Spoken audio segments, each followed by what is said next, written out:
we want to talk about the Raptors a little bit, but they might not win a lot of games this year, but there is some stuff to be excited about. RJ Barrett has looked incredible. He had 3 straight 30-point games. He's averaging a career high 7.8 assists. He has 2 double-doubles with points and assists, really stepping up with Emmanuel quickly out. And then Grady Dick has shown that he has developed as a shot creator. I've been really impressed with, the drives, being able to put the ball on the floor, get to the rim. It's almost like he unlocked the acrobat badge from 2K in the off season, because, he's gotten pretty nice finishing around the basket. That's not really a skill that he thrived with at Kansas. So it's encouraging to see him averaging a career high 21.6 points per game, nearly triple what he averaged last year. So, even though it's not exactly pretty for the Toronto Raptors, there's at least a silver lining that you have someone like RJ, have someone like Grady Dick playing as well as they are with Scotty Barnes still out. Yeah, Grady Dick leading all second-year players in points per game. It's early, but like you said, 21.6 points per game compared to Wemby's 18.9, and I mentioned him earlier, Bilal Coulibaly's 17.7 points per game. Another Grady Dick stat. Most consecutive games by a Raptor age 20 or younger. Grady Dick has 4 now. He just outdid a record previously held by another number one for the Raptors, Tracy McGrady. Actually had the record before Grady Dick, so he just outdid that. And I must say, Scott Rafferty got a kick out of me sharing that with him, and by a kick, he said that I ruined his day as soon as I sent that and shared that with him. Sounds about right. Yeah, silver linings for things, and again, a lot of this is facilitated by the injuries to Scotty Barnes and Emmanuel quickly, and Bruce Brown not being ready to go yet, and Kelly Olynyk not being ready to go yet. Again, I talked about the annoyance that those injuries were.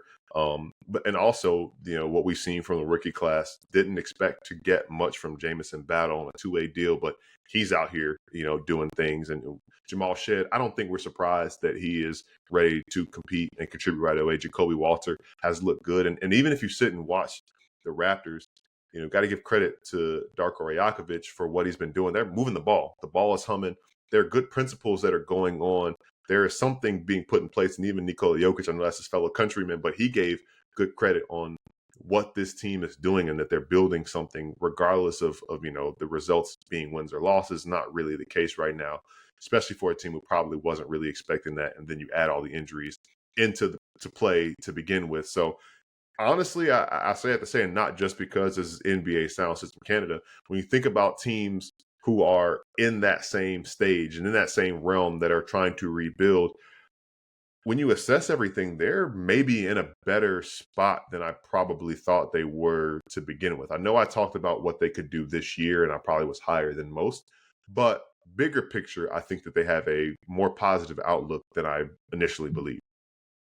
I tweeted about it the other day. One of the biggest things for me, RJ Barrett's only 24 years old.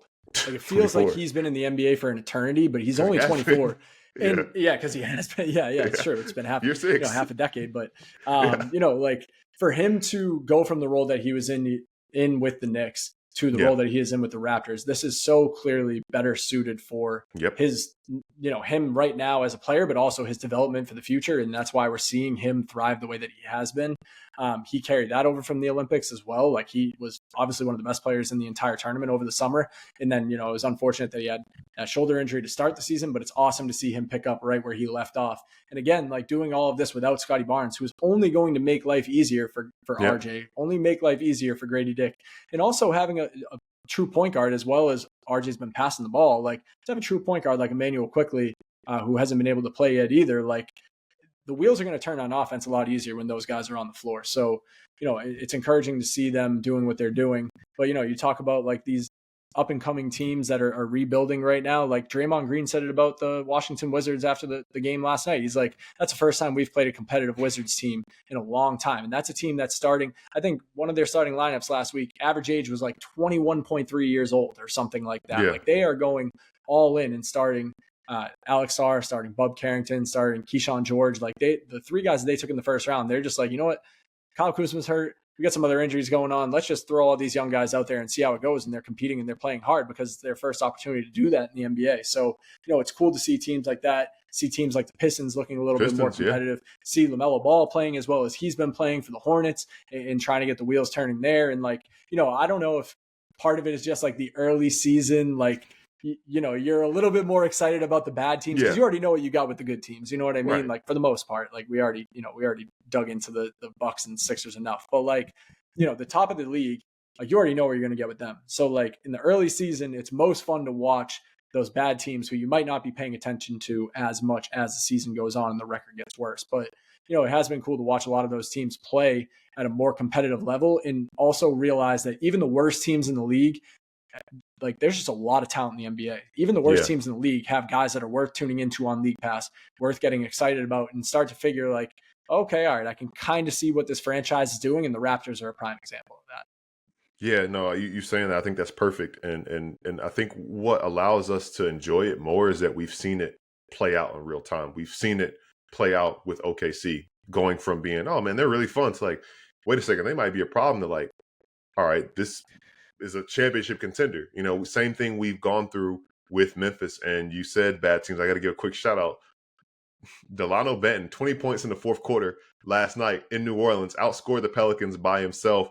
He's found his spot and found his place in the league.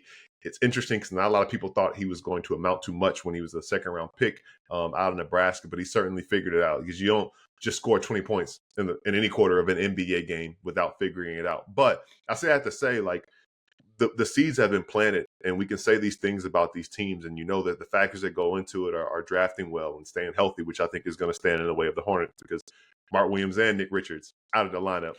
The big thing with them, can you get a center? Can you have a lob there for LaMelo? Well, they don't. But, thinking about those teams, and you think about the Raptors, again, the health thing, but the flip side, the silver lining is, sometimes when guys who were going to be high usage guys go out of the lineup, other guys are thrust into roles that they wouldn't have been in otherwise. So when their role is reduced again, they are more prepared for whatever comes their way.